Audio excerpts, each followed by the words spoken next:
Now then, people, good afternoon. Welcome back to the Just Joe Football Show. I brought or thunk up this idea a couple of weeks back after the Villarreal friendly. What I wanted to do when the dust settles, when everything's just a little bit chill, not an instant match reaction, everyone losing their head, the morning after, just a little bit more chill, and we'll go through it and have a look what the managers had to say, because normally we're waiting for his post-match, what some of the key pundits and whatnot have had to say, and just get what the general feeling is the night after. Obviously, final word will still be here. That's on an evening after the game as well, where it gets a little bit raucous, but this is a little bit more of a chill session.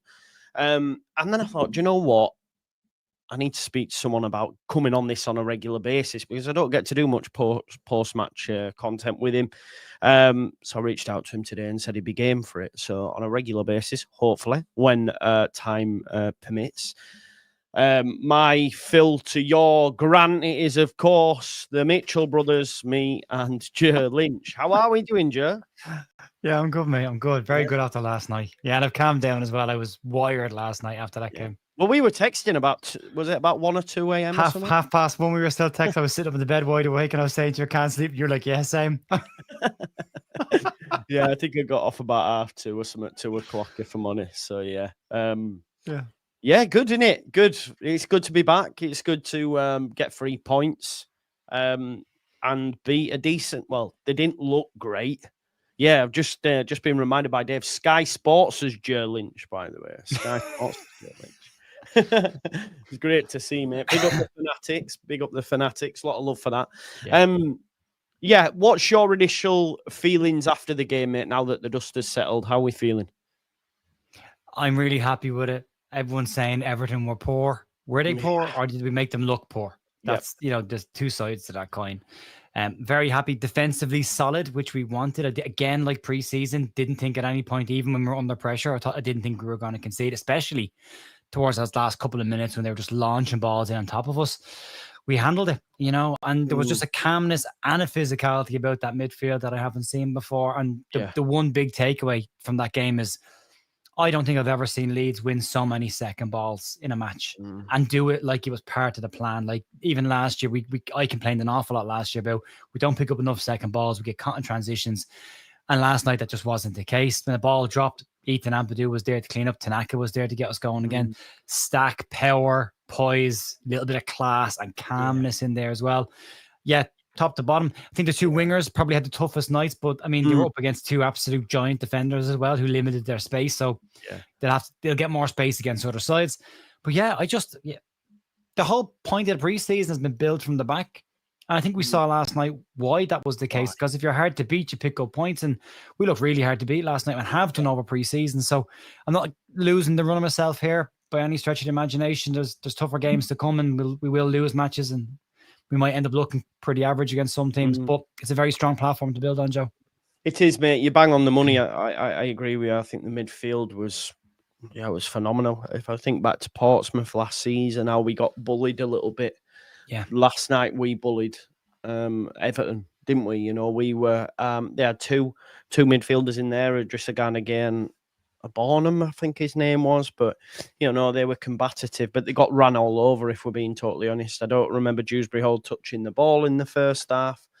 We were by far the more dominant side and deserved it. The first half was really impressive, but I do agree with you in terms of the wings.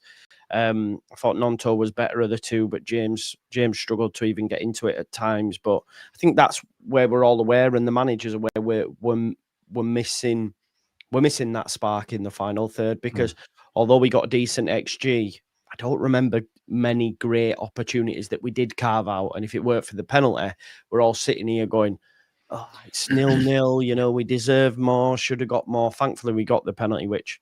Can I get your take on that, actually? Because I still... Do you think? I thought it was soft, Joe. It's soft. It is, but it's a pen. I thought it was going to get overturned, Well, it was only from the angle behind the goal. The first angle behind the goal, I went, oh, we're not getting this. And then they showed it a second time, and it hits. The fact that he was pointing here. And I was like, oh, you don't see that level of honesty from a footballer anymore these days. He's literally telling the referee he handled it.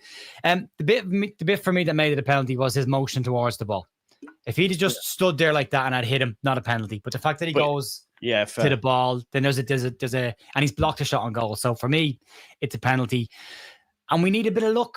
I mean, let's go back to when we first came into the Premier League and we played at Liverpool and we got done by that stupid handball change of the rule when the ball Robin Cock in the hand and then the following week they changed the rule. Changed it, didn't they? Yeah. Lost the game, 4-3, I think it was. So we lost that day. So we needed a bit of luck last night and we got it. And the XG of 2 is inflated by a penalty, which is a 1 XG. So okay. 0.03. So but still a great penalty by Nmecha as well, right in the bottom corner, which was fantastic. It was his third touch, and honestly, because anything less than the corner, he saves it. But it is right in there, like there, man. It's amazing. Yeah, cool as well. This lovely, absolutely, and the pressure that would have been on him. Your debut, as you say, 3 touches. That crowd, the expectation, the first game back in the Premier League. Yeah. Tell you what about Lukas Nmecha. I really enjoyed his interview after the game as well. That man is cool and calm. I mean, there was a couple of bits and pieces, like when he was asked, like, you were at Man City, didn't really make the grade. And he kind of goes, there was things that happened there that shouldn't have happened, but I found my way back around. But the voice didn't go above a chilled conversation. Like, so I really like that about him. But lovely finish. And also, he flattened Tarkowski pretty early on after coming on the pitch and just stood over and was like, yes, please, more of this. Yeah. I got really excited doing the watch along when Anton Stack flattened one of their players as well. I was like, yes, get into him. And that's what I want to see. Do you know what got me talking of flattening? Ethan Ampadu absolutely kiboshing Dewsbury Hall. It felt standing like over him. It felt like he took what happened personal, genuinely. It felt like you're getting it. And every time there was an opportunity, he was just on him. But that second half, when he turned on edge at box and then Ampadu just went bang, I was like, yeah! Yeah, we don't forget. Great. We don't forgive. Yeah, absolutely. No. Ampadu was brilliant last night. I've been critical of Ethan Ampadu in central midfield. I love him as a centre-back, but in centre midfield, I've been a little critical of him because at times last year, I thought he put his foot on the ball too often and slowed the game down when we needed it to be a bit quicker. And I'm a tempo junkie, so I just want fast football all the time. So that's probably more on me than it is on him. But I thought last night was probably his best game in a Leeds United shirt that I've ever seen. He was phenomenal. And I think having Anton Stack in there with Tanaka, the pressure's off Ampadu to start moves and to be the tempo setter for Leeds. He just comes in, cleans past the 5 yards, job done. Yeah. Tidy. Yeah. Really, really tidy last night. Was a little bit nervous about the knee injury because that's the knee that he did this time last year. So good to see that it's possibly only a bruise and he's okay. But he was huge last night. Absolutely. Amazing. Talk about a leader on the park himself. 2 centre-backs as well, I thought did their jobs really well, put their heads in where they needed them, were physical. So the thing with James, I think, was, and Nanto to probably a slightly lesser degree, is they had 2 very big, tall, strong centre-backs who just stepped in front of them. So the space was never there for them really to get going and running. And I think that changes with different teams. I think if you're playing against an Arsenal or Newcastle, they're probably not worried about you as much as we are about them, and they go forward. Yeah. But I thought that was a deliberate tactic by Everton last night, and it worked quite well. What I would say about James is too many little flicks around the corner. First time, didn't know what was behind him. I always say, you don't put the ball behind you, you don't know what's there. So I think sometimes maybe just put your foot on the ball, recycle it, and then make the run. But that'll come. That will come. It's the first game. And, you're right. Yeah. Same with Perry and goal with distribution. If first game in 45 minutes under his belt in 3-4 weeks, it takes time. Yeah, it does. You're right, mate. And I think James missed a few games from pre-season as well, if I remember rightly, didn't he? He had a knock in one of them. So it's about getting up to speed, and I'm sure they will. But I think you bang on. Ampadu embodied everything about Leeds United's performance last night. I thought I seen a tweet from Henry Winter. I'm gonna have to find it because I thought it was a banger. I don't know if you saw it. Let me just pull it up because I think he perfectly got what Ampadu was. He says Ethan Ampadu central to Leeds United fortunes in every sense, at the heart of the midfield, in the thick of it, captain, organizer, tackler, getting stuck into Dewsbury Hall, long thrower, decent passer, and strong connection with the fans. I think he hits every note there. It was, for me, in the first half, he just ran the show. I think by the end of the game, especially with his sub-Joe, I think Tanaka and Stack probably just crept over in terms of, I mean, we did our analysis. I had Tanaka and Stack as my highest rated players and Ampadu just underneath that. But that shows how important that midfield's going to be, I guess, over the course of the season.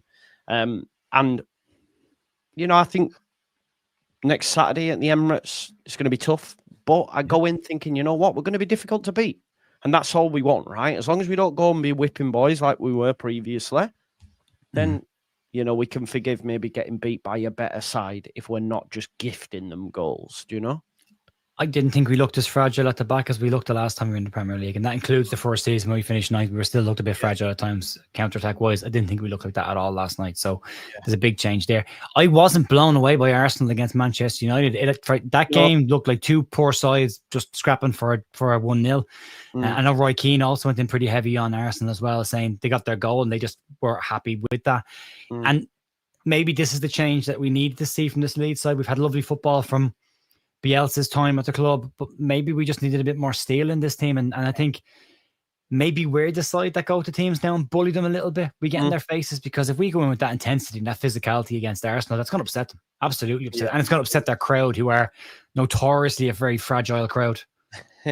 Yeah. It's going to be interesting, that game. Man, I started to think about it today, thinking, don't imagine we came away from Emirates with a point. You know what I mean? I saw you this morning talking about Europe and Conference League. I was like, you need to calm your tits. I've been saying all week on some shows, when we were linked to Pie Shower, I said, if we get him, because obviously, you know me, I'll let my emotion and excitement run away with me. We're going for Conference League. And then they've not let me forget that. They've not let me forget it. And then yesterday, we're currently sat in 7th. So I was like, I told you. I was sitting in the gym when you said that about when Pajda comes in, like Conference League, and I just lit in the gym on my headphones and just went, oh, Jesus Christ, Joe. Jesus, mate. Talk about making a rod for your back. But come here. No harm in looking up. No harm in looking forward, you know. And I also thought Parag Marate's interview before the game was really interesting as well, when Sky Sports straight out asked him, you've told fans you'll spend every penny available to make this side a success. Can they expect more signings to come in? And his response was absolutely. And we've seen one come in the door possibly today. Okafor's medicals tomorrow. That's going to be a decent signing. More to come. Yeah. Just on Okafor briefly, he comes in and is the best winger, right? I just, because I can see some people having a conversation about him in the chat. I just wanted to I think Ramazani might go out on loan now, Joe. I think 2 will go. Yeah, I think 2 could go. If 3 come in, 2 will go. I think Ramazani could be going. No, interesting. I was trying to figure out last night. Okafor wears 77 at Red Bull. He's worn 17 because you can't wear city numbers at every club, but he wears 17 at AC Milan. And I was just thinking, I wonder who's wearing 17. Is that free for Leeds if he comes in? Ladji Ramazani's wearing 17. So I was like, that would be brutal if they did that. That would be absolutely brutal. But people asking last night about, well, why did Harrison come on ahead of Ramazani? And I think it was to slow the game down. 100%. It was at that stage.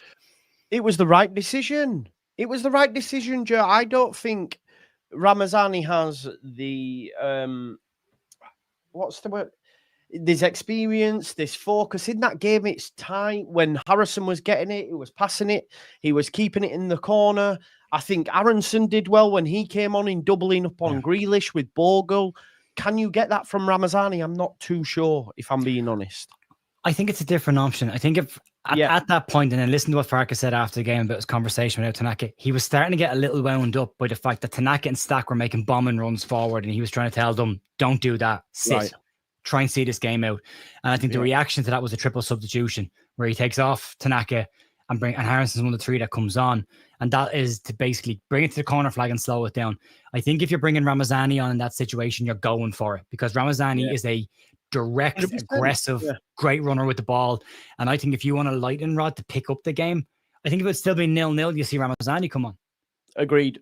But I think at 1-0 up, it was a case of put some experience on, kill this game, slow it right down. And Jack did that, you know. And to be fair, it's Jack's cross that goes in that causes the penalty. It gets cleared out and then Stack hits it. So he's involved in the goal. Yeah. And at this point, my stance on Jack Harrison. Didn't want him back at the club, right? But he's back at the club now. And I don't boo a player in a Leeds United shirt. Anyone who does is entitled to do whatever they want. Fans can express themselves in whatever way they want. They're entitled to do that. But for me, he's in a Leeds United shirt now and I want to see him contribute. And as long as he does that, fine. Yeah. But if he's not contributing, then there'll be more questions asked about him. But last night, he does the job. Ramazani, for me, different profile, brings something different. I'd like to see Ramazani stay at the club and give him more of an opportunity in certain games this year. But I said this last night on my stream. I've said it to a couple of people in comments this morning. the badge on the front of this jersey is far more important than any name on the back of the shirt. Players come and go. They rent a number while they're here, and then they pass it on to the next person when they leave. Yeah. So for me, it's not about the player. It's about the performance and the result. Leeds got that last night. They got their win. The people focusing on Ramazani, I'd say enjoy the win. There won't be that many. Yeah. Enjoy them when they come along, and we'll see what happens with him. Yeah, I think he's got a future here, though. Even if he does go on loan, I think largely has got a future here. I'm not too sure. I do disagree at 24. You'd think he'd be playing. Maybe it is just the manager. Maybe I'm wrong. I think there's just one thing he needs to change in his game. I just think he needs to get that final ball right of when to release the ball at the right time. I think if he does that, he'd be great. But the problem with Ramazani is he runs down dead ends, and he, and then he has shots. He smashes shots off players. He tries to do too much on his own. Where I think if he starts to bring other players into the game, which is not a massive change of style. Fair. I think all of a sudden he has a huge amount to offer the club. Yeah, potentially, mate. We shall wait and see. I do think we might see him go out on loan, even just for himself, because obviously Harrison was chose to come yesterday. Aronson went out on the right. I've seen a few in the chat. I have turned it off, Joe, because I know I need to focus. But I thought he was good when he came on. He did what was required of him and doubled up on Grealish with Bogle, right? And that was the job, because we know what Grealish is like on the ball, technically.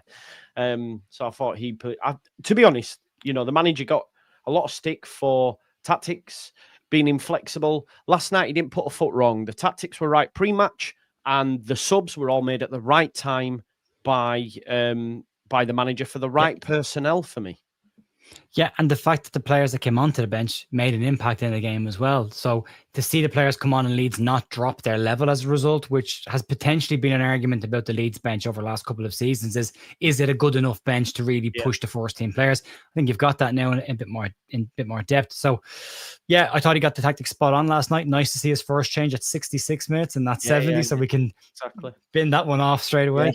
Yeah. One thing about, I thought Aronson, I agree with you, I thought hard work, but that's what you get from Brendan Aronson is hard work, and he'll run around and he'll make himself awkward. He gets his body in front of people. One thing I didn't like, and again, he just needs to work on it. He's not a defender, needs to work on it. He got turned by Jake O'Brien on the edge of the box way too easily, and they got into the box that way. Yes, I remember it. Yeah. All I say to him is, put your hand out on his back and you keep him arm's length. He got too close to him and got rolled. You can't do that. 100%. So I remember it. I remember screaming, saying, "You can't let him fucking roll. Can't get that close. Yeah. Way too close." I mean, we were watching the game last night, the replay afterwards last night, and Jess didn't see the match because she was out. And the first thing she said when she saw that is, "He's too close." I was like, nailed it. Absolutely nailed it. Yeah, 100% nailed it. She's definitely seen my type of defending. That's what that is. He's still close. Me screaming at you, get away from him, Joe. Get away from him. We spoke yesterday and prior to the game about a lot of players having a point to prove. Bogle, Rodon, Strauch, Tanaka, Ampadu, James, Nonto, these players, they proved it, right? Admittedly, it's only one game, Joe, but they proved it last night, right? They've proved it in one game. One game, that's what I mean. Admittedly, only one game, but they proved they belong. Yeah, they do. But they've shown that they're not below. I mean, I've said it all last year. I thought Tanaka was a Premier League level midfielder. Didn't look anything below it last night. He looked very comfortable in that position. I thought Joe Rodon looked very comfortable as a Premier League level centre back up against a decent striker. Even when they brought on Barry, who was a proper menace, I'm glad he came on late in the game because he was causing problems. Even at that, he still made it uncomfortable for him. Again, Strauch's pass in first half, 100% pass completion from Pascal Strauch forward in the first half, which is fantastic as well. Yeah, they all did their job, but as the saying goes, one swallow doesn't make a spring, so we need to see more of those performances, and they need to make sure they can do it back to back. But they'll be encouraged by this, and I said this on Sky this morning, the more they can keep the momentum of last season going forward, the better it will be for Leeds. Yeah, I agree with you. Were you surprised that, and I don't think they were pouring such that, that's the only reason Leeds United won. But were you surprised at how maybe disjointed Everton were? Obviously, they're missing Branthwaite, Grealish's first performance in a couple of years. Dewsbury Hall, again, first performance for him. I thought Alcaraz was pretty whack. Beto, I mean, I don't remember Beto doing absolutely anything at all, by the way. Were you surprised at them? Because prior to this season, since Moyes came in, they were on form for Europe, Joe, in terms of I think there was only City, Arsenal, and Liverpool who got more points than them since Moyes had come in. So I was surprised how easy it was for Leeds. I think we possibly surprised them out of the gate. Yeah. I mean, press we was didn't let them out. phenomenal, wasn't it? Oh, the press was amazing. And give credit to Joe Pirro. That press last night from him was really good. I mean, for a man that can't press, he pressed pretty well last night. And we just didn't let them out. We gave them nothing. And then when we did force them into long balls, we have big lads now who can just win those balls back. So even when they defaulted to Sean Dyche football, we still handle it because we have the bigger, more physical players now to do that. So that was hugely important. Braithwaite, Branthwaite being missing for me didn't really impact the game because he was missing the last 2 games of last season. They won both of those games as well. They've got Jake O'Brien, they've got Michael Keane, they've got James Tarkowski, they've got Garner, they've got big lads back there. They can do without one defender, especially against little old Leeds United coming up from the Champo, you know. So yeah, that didn't make an impact for me. I thought it was really important that Leeds kept their attacking players quiet, and we saw what Keenan Dewsbury-Hall is really like at this level. Like, he got nothing last night. The only time he got into the game was when Grealish came on, and he just ran over and stood beside him. And I was like, we've got Jack Grealish and we've got Jack Grealish playing side by side now over on the left-hand side. And that was the only time I saw Dewsbury-Hall in the game at all. Alcaraz, I tried to get into the game, but I don't think we let him. I like Alcaraz. I think he's a very good footballer. Yeah, I do like him. I think he's tidy on the ball and tries to use it well, but he was limited in space. He had no options to pass the ball. Again, the amount of times from the edge of our box, just with our shape, that we turned their entire side around and pushed them all the way back to Jordan Pickford was incredible. That was brilliant to watch that. And that affected Alcaraz. Ndiaye is a really good player as well. Again, so good. You could tell when he got on the ball, though, he was technically really sound. He was trying to do stuff. Yeah, I would love him at Leeds. I think he's a cracking player. But even at him, had a few step overs, had a few little drop of the shoulders, and then got nailed by a Leeds player and took the ball off and went away. So even when they tried to do something, we were just in their faces. Now, I think we got away with a few tackles last night that I don't think we'll get away with in every game. I think there was a couple that were borderline yellow cards or free kicks that we didn't even get free kicks given against us for. So I think certain referees might do that. But this is the Leeds United I want to see, Joe. Physical bullying teams in your face, making it uncomfortable for you. And especially Gary Neville caught on Hot Mic last night saying Leeds fans are a group of fans that don't want to be seen around, you know, and talked about Elland Road then as a ground doesn't want to visit. Celtic Park, Ibrox, he put it up there. Aggressive grounds. Yeah, hostile, And then with the ground redevelopment, that's important to keep that. They've talked an awful lot about trying to keep that, and they've worked with acoustic engineers to keep that there. So that's hugely important for Leeds. But yeah, what an atmosphere last night. Fantastic crowd. The Leeds crowd are always amazing, but hell of an atmosphere there last night. But top-notch performance.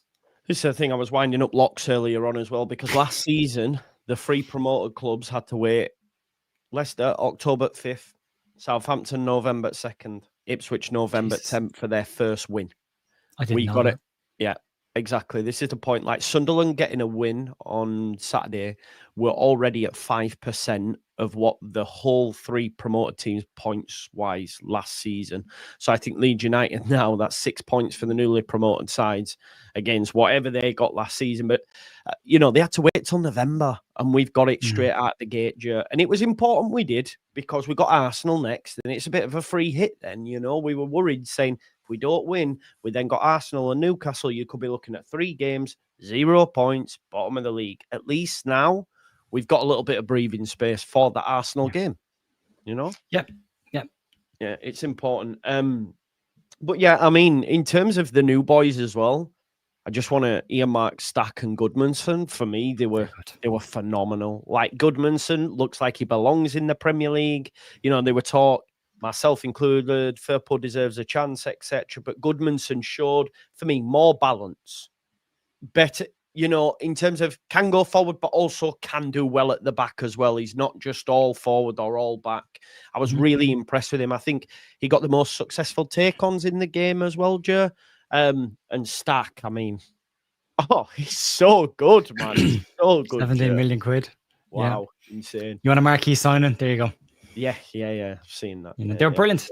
Great. Gabby very much embodied his inner junior Firpo last night. A couple of points. He was the furthest player forward. Although Jaden Bogle popped up in the number 10 position a couple of times as well, got a shot away. Yeah. But yeah, one thing that's talked about an awful lot between the Premier League and the Championship is the speed of transitions between attack and defense and attack, and how you can cover ground. Even when Leeds lost the ball, to see Goodmanson bombing back, covering the ground, getting in front of the players, nicking the ball off them, even winning throws back for Leeds, but kicking it against the player was excellent to see. Defensively, very, very strong. Positionally, very, very good attacking. And that'll get better the more games he gets under his belt. And I think he smashed 2 crosses in last night that nobody got on the end of. They just hammered him across the box. Yeah. And both of them, I just thought, that's a Dominic Calvert-Lewin wet dream right there. He's going to just boom on the end of both of those. Like, so. Can I put something to you then with that? And I spoke about it earlier. Do you think Calvert-Lewin might start away at Arsenal? I think I'd prefer someone like that at Arsenal than Pirot, if I'm being honest. And I thought Pirot was great yesterday. Or do you think he'll go Nmecha? Just because we're going to be under the cosh, you need an outlet. Calvert-Lewin can give you that. I don't think we see Calvert-Lewin for a few weeks. Really? Being honest. I think after the international break, before we see him kick a ball for Leeds, I think that he hasn't had a competitive game, and they're not going to want a chance of him getting injured straight away without proper competitive games under his belt. So they might just ease him in. He might make the bench. I think Nmecha could start. I thought he was very, very good last night. And again, you want that hold-up player. He's very good at that. I mean, there was one ball, when that kick out, when Perry does get his kick right, Jesus Christ, the length, the distance that kick out goes. Yeah, it's crazy, wasn't it? Yeah. It was dropping to the edge of the Everton's penalty area, and Tarkowski was going ahead, and Nmecha just pushed him out of the way and then caught the ball dead on his foot and then passed it out to the wing. I was like, yeah, he could be very good for us in that game as well. And he's got his goal now as well, so he can argue a place in the starting 11, can't he? Do you want just to it's not all positive, although it was positive, but Leeds had loads of possession. We spent most of the time in their half, plenty of territory, but we didn't really test Pickford enough. We didn't really create clear-cut chances where you're like, he's got to score there. We didn't really get that, Joe. Does that worry you a little bit? Because, I mean, if we're still doing it after the transfer window shut, fair enough. That's the key point in it. And that's what Farke's meant to. We need some more players in the forward areas. Yeah. Yeah, but I don't think anyone's shocked by that. I think that they know that. They know that. I think last night was the reason you saw them building from the back, because early doors, and Farke said it, it's important to grind out results in the first couple of games until this squad is complete. After international break, then we can be ourselves and be who we want to be. So there's context to it, I suppose. But we know what they're missing. We know what they need. Yeah, but there were opportunities last night where balls came in. I mean, there was one where it hit off top of James' foot because Stack just got a tiny little glance on it. Yeah. You know, that could have been a goal. Then there was a Tanaka header at the back post. Instead of heading it across the goal, if he heads towards the net, there's a goal there as well. So there were opportunities to score last night, but I think the point being, they're not goal-scoring players in those positions. Like we did win the ball back in the second half on the edge of Everton's box, and it was Ilya Gruev, Anton Stack, and somebody else going forward. Like, they're not the 3 players you want to see going into the box. You want to see your attacking players, and they weren't in that position. So we know what's needed. So we'll see if they can get another number 9 or 10 if that comes in. I mean, Cristantos Uche's name popped up again today in Spain, being linked to Leeds, and that name's just not going away all summer. Getafe's president has said that they will have to sell players. I've seen that, yeah. Yeah, and but more importantly, he's a £25 million release clause, but we could get him if we went for him. We're not necessarily going for him, but if we did go for him, he said we're going to have to accept whatever offers are on the table, because they have to free up players now for registration, so they can't even demand fees. They're like, well, you have to go. So if I was Leeds, if you were getting Cristantos Uche at a discount, whether you need him or not, I would spend the money and bring him in, because if he goes elsewhere, you may never get him. So there's that possibility. I don't think El Canoes happens, but if they bring in a player similar to that as a 10, then you've got more options in that area as well. And then the big thing is going to be the ability to change the system as and when you need it. So that 4-3-3 with a holding 3, when does it become a 4-2-3-1 with an attacking 10? So yeah, there's options there. They're not done. Let's see what they get. Where they are when they get done. Get me words right. Yeah, they're not done. I agree with you. We need to certainly get some more bits in. But obviously, what we have shown is that we can compete. We can certainly compete. A couple more points on the board, and we'll really start to believe. Even the most pessimistic of Leeds fans will start to believe. And even still after the Carragher and stuff, I say, still don't think they might not have enough, and all that sort of stuff. But listen, that's going to turn round. I know it's only game week 1, but I watched a lot of football over the weekend, and I don't think a lot of the Premier League teams have strengthened enough, and Leeds and Sunderland specifically have done some good business with still more to come. We have every reason to be optimistic, I think. Definitely. I saw Newcastle, who were pretty toothless against Villa. Listen, that's going to be a different test. It'll be interesting to see how our midfield 3 goes up against their midfield 3 with Joe Linton, Bruno Guimaraes, and Ten Hag. There's Longstaff starting that game as well, instead of Tanaka to be more defensive.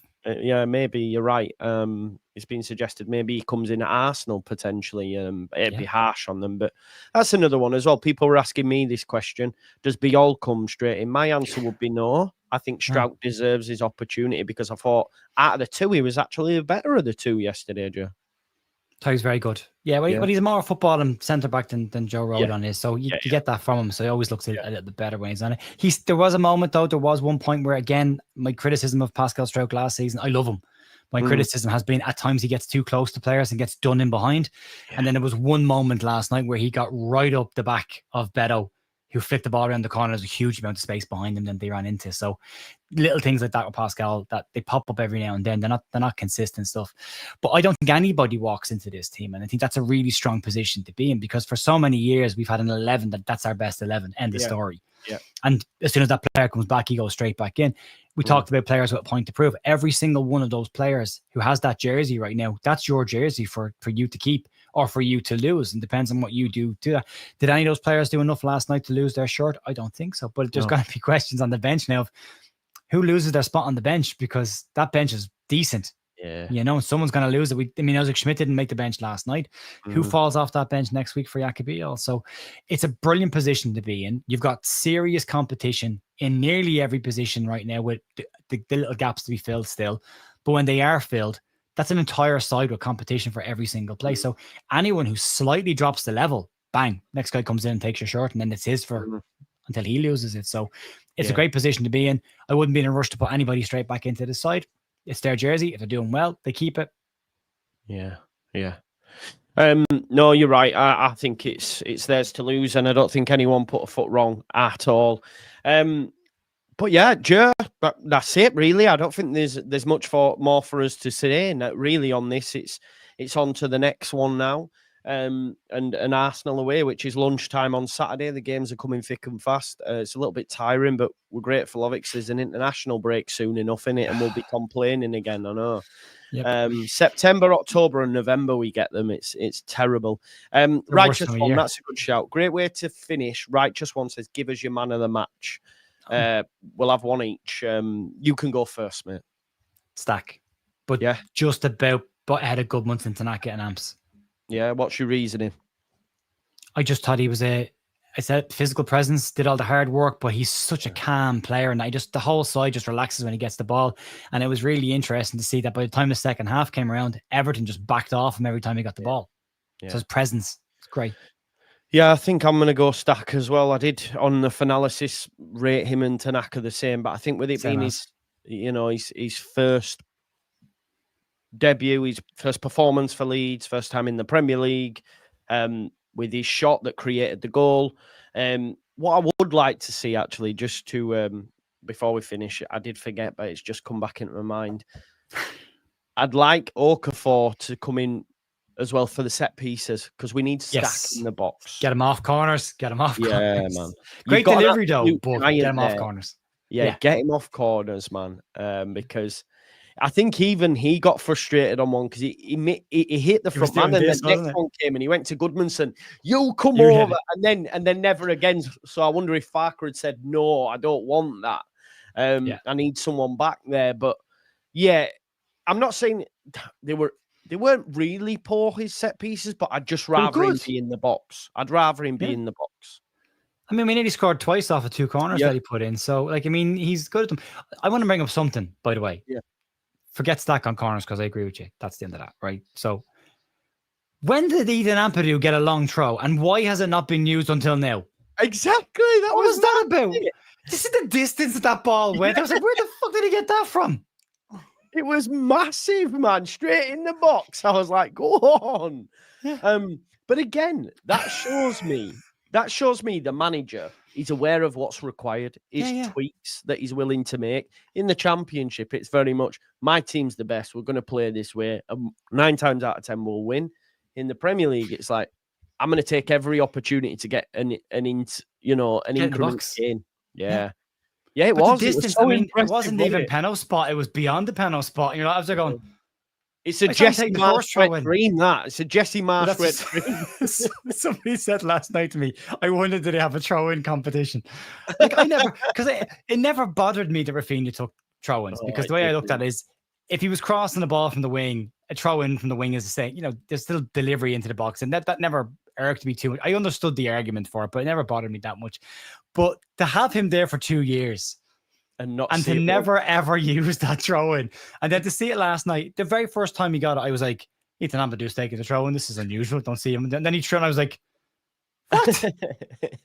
And then Vegas said in chat, Amps has been lifting. It's like he more than lifting because that just went. And again, big bastard FC. If we've got all those bodies in the box and he's throwing balls in like that, happy days. Jesus Christ, it's another outlet as well. So 100%. Yeah, nice to see something new. Yeah, it is. It is. I've just seen Leeds United tweet the Leeds are back thing where he smashes into Keenan. Oh, yes, please. Well. Notice that Dewsbury Hall has deleted the tweet that he put out. Oh, is it? It's gone. I love that.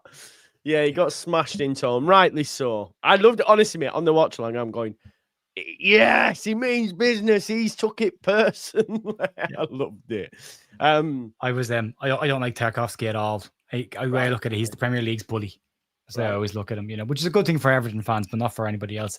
But when I saw Stack flatten him and then I saw Nmecha flatten him twice, I was like, yeah, mate, this is the Leeds I want to see. Yeah. Yeah, it was quality. It was quality. I'm just keep watching it on repeat. But yeah, Joe, we'll leave it there for when the dust settles. I hope you enjoyed that, folks. I'll be back at 8 o'clock with Wolfie, the Forest fan, both of us 3-point collectors, and then again at 10 for the final word with Jack, Andrea, and Lockie. Joe, have you got anything coming up? Podcast tonight, 7 o'clock, just to review the game. So we're on before you. We'll be done and dusted before you even start. So about half an hour. So yeah. Good stuff. All right, folks. Yeah, I'll see you later on. Peace out now. Oh, wait, before we do, we've got some super chats. Jimmy Glass says, do Leeds bring Okafor as a striker or a left wing, Joe? I'll let you left winger. I think a left winger. I think that's where he wants to play, yeah. Good stuff. And Sunderland AFC, Tom says, Leeds and Sunderland take over everywhere we go, everywhere we go. Get in, lads. Subscribe and like. Love yous all. Yes. Big up, Tom. Thank you very much for supporting. We're not here to take part. We're here to take over. Exactly. That's the thing, man. We're not here to make up numbers. Big that, Boston, as well. Thanks, Joe and Joe. And we will see you in a bit. Peace out, folks.